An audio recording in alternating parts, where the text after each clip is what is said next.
ये है आज की हमारी वीडियो का मेहमान जो कि आता है एब्रॉस ब्रांड की तरफ से।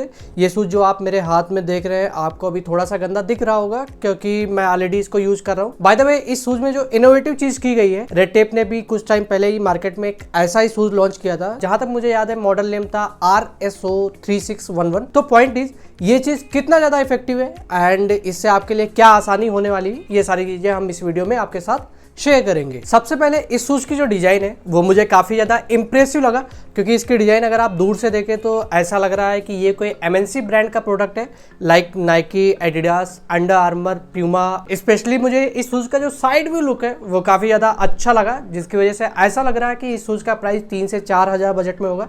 बट एक्चुअल में एब्रॉस ने इस शूज को मार्केट में सिर्फ 2000 बजट में ही लॉन्च किया है, जिसका अपर आपको इंजीनियर्ड मिस के साथ PU कॉम्बिनेशन में देखने को मिल जाएगा।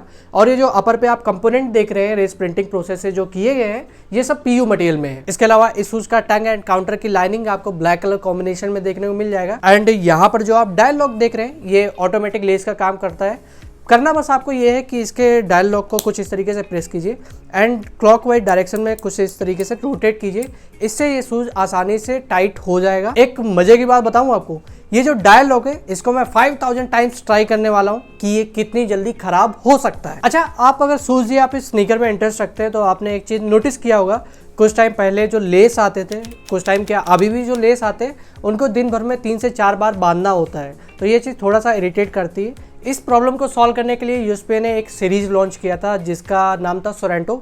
वो काफ़ी ज़्यादा फेमस सीरीज थी। उसमें इलास्टिक यूज़ किया था, यानी कि आप शूज़ के अंदर पैर डालिए और शूज़ को आसानी से वियर कर लीजिएगा। इस चीज़ को और इम्प्रूव करने के लिए अब शूज़ में लॉक आ गया है, यानी कि डायल लॉक।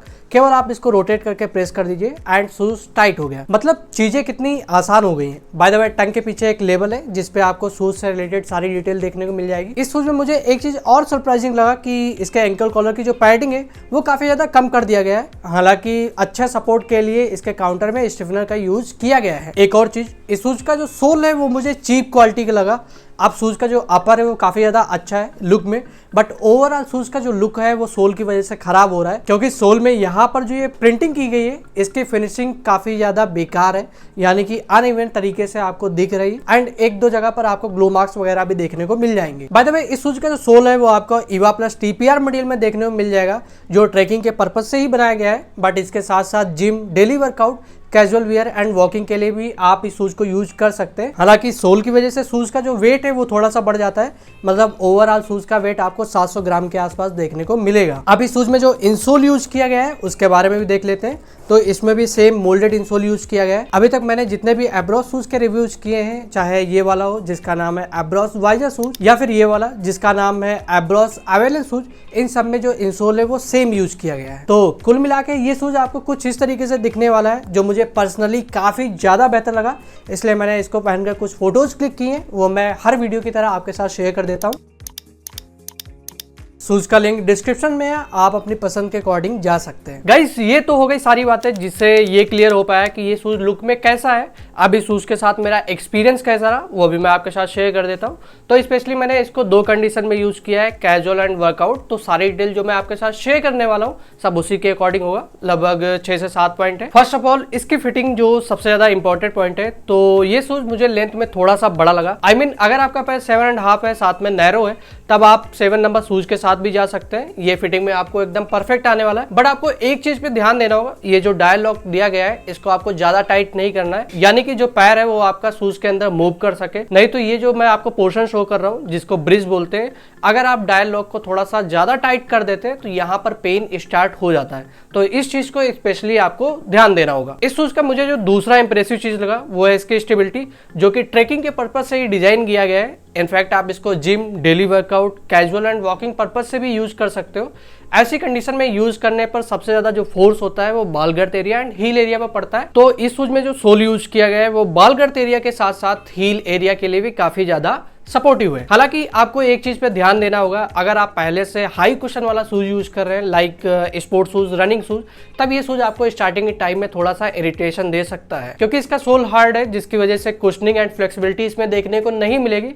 इनफैक्ट मूवमेंट करते टाइम ऐसा फील होता है कि आपने पैरों में कुछ बांध रखा है, तो ये चीज आपको भी फील हो सकता है। अब मैं आपको जो थर्ड पॉइंट बताने जा रहा हूँ वो इस शूज का मुझे ड्रॉबैक लगा क्योंकि जब मैं इस शूज़ को यूज़ कर रहा था तो मैंने नोटिस किया कि इसके अंदर पैर जो है वो थोड़ा सा हीट करते हैं एंड पैरों में जलन पड़ता है। उसकी जो सिंपल सी वजह है वो ये है कि ब्रीथेबिलिटी काफ़ी ज़्यादा डाउन है, और ये चीज़ जो प्रॉब्लम है वो आपको हर कंडीशन में देखने को मिलेगी, चाहे आप इसको जिम वर्कआउट के लिए यूज़ कर रहे हो या फिर 7 से 8 घंटा डेली यूज़ कर रहे हो या फिर 1-2 किलोमीटर वॉकिंग कर रहे हैं, तब भी ये प्रॉब्लम आपको देखने को मिलेगी। अच्छा, एक और चीज़, जब मैं इस शूज़ को कैजुअली यूज़ कर रहा था तब मैंने एक चीज़ और नोटिस किया कि इस शूज़ की जो ग्रिप है वो टाइल्स वगैरह पर इतनी खास अच्छी नहीं है और खासकर वेट सरफेस पे भी बढ़िया नहीं है, तो आपको इन दोनों सरफेस के लिए ध्यान देना पड़ेगा। अब इस शूज़ का जो सबसे इंपॉर्टेंट पॉइंट है जो मैंने एक्सपीरियंस किया है, क्योंकि मैं या आप जब भी इस शूज़ को बाई करेंगे तो सबसे पहले दिमाग में एक ही बात हिट करेगी कि ये जो डायल लॉक है वो 3 से 4 दिन में ख़राब तो नहीं हो रहा।